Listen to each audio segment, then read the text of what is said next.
Merry Christmas. Christmas start now. 25th. Do it now. The at church FDDD led by Pastor Action.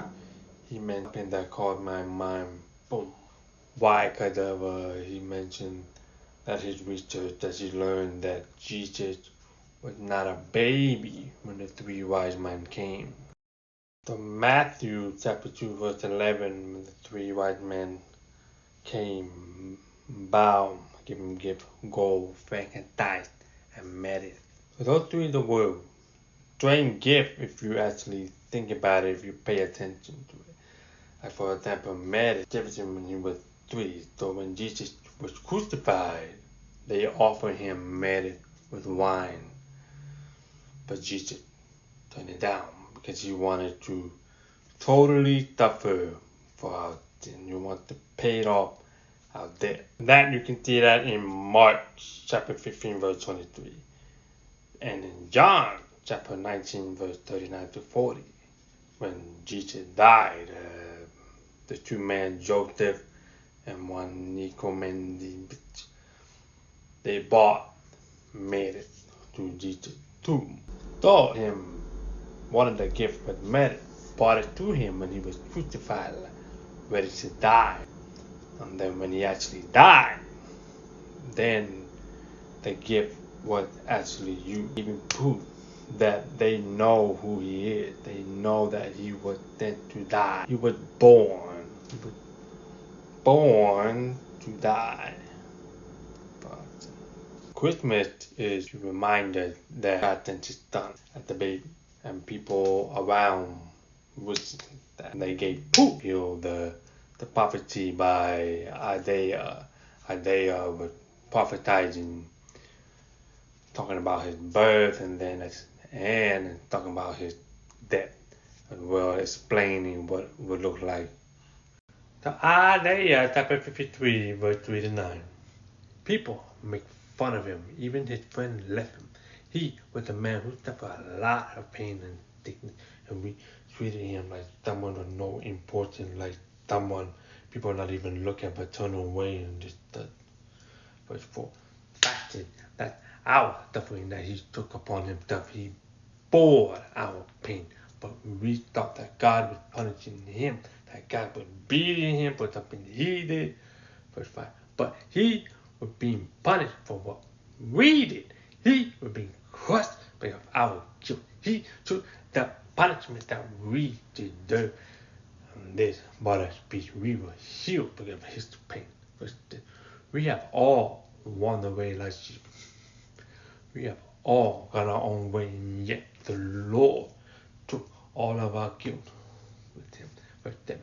He was treated badly, but he never pretended. He did nothing like a lamb being ready to be killed. He was like a sheep that makes no sound as his wool being cut off. He never even opened his mouth to defend himself. He was taken away by war and judged unfairly, and the people of his time did not even notice that he was being killed. He being put to death for the sin of his people. Verse 9. He did no wrong to anyone, not even told a lie, but he was buried with the wicked, but his tomb was with the rich. Isaiah chapter 7 verse 14 to 16. But the Lord will show you this sign. The young woman is pregnant and will give birth to a son, and she will name him Emmanuel. 15. He will eat milk, curd, and honey. He will learn to choose good and refuse evil. 16. But before he's old enough to make that choice, the land of two kings you fear will be empty.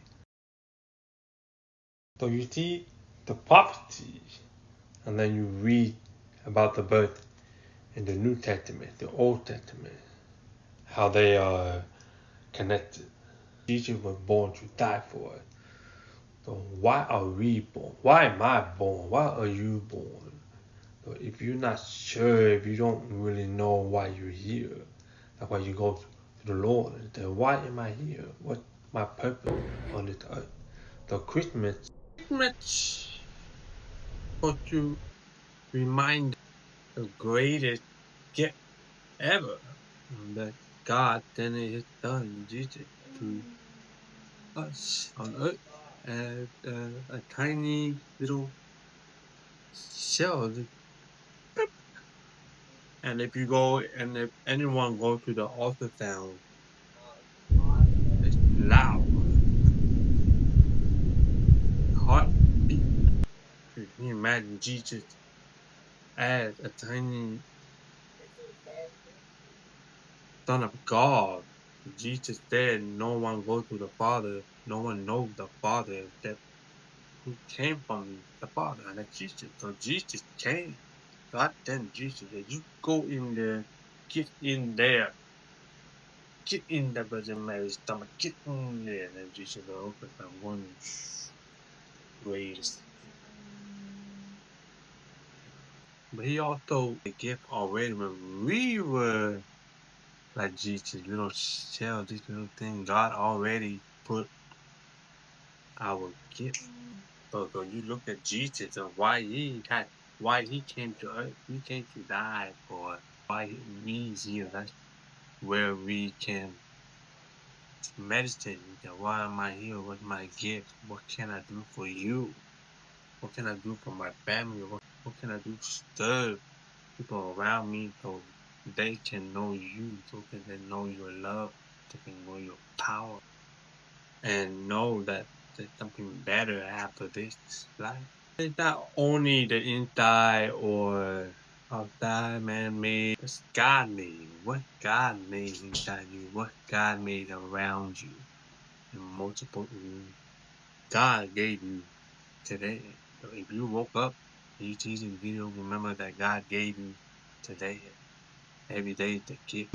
But when you wake up, oh, thank you, Lord. Christmas is not about giving gifts. It's not about getting gifts. Expecting gifts. Nobody give me. Nobody got me that. Stop. It's about what God's greatest gift to us human with souls.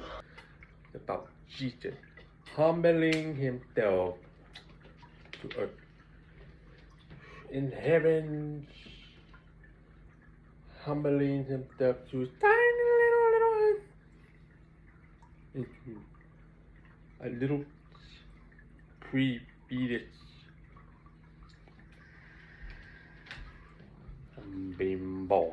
So if we're sad, if we're heartbroken, if we feel like this is a bad Christmas because of what we don't have or what we want but we don't get it, then just redirect yourself, redirect your heart, redirect your mind to focus on what's very important. Let's say we give you everything you need, everything you want, right there by the Christmas tree, that you guarantee you will get what you want under that tree. You're like, yeah. But the catch, the dumping, the reason, the catch. Yeah. Okay, you open all that gift. Yeah. I'm so happy. But you will not wake up tomorrow morning. Will you take it? Will you take it? No. That means you value your life over those. You just want those. You don't need them. You don't need that fancy car you want. I want to bring to my friend and neighbor. Focus on what you have. You have your lungs. You have your heart. You have your organs. You have your eyes. You can see, you can breathe, you can mingle, you can do whatever you can with what you have. Reminding you, be thankful. It's not be thankful and then I want.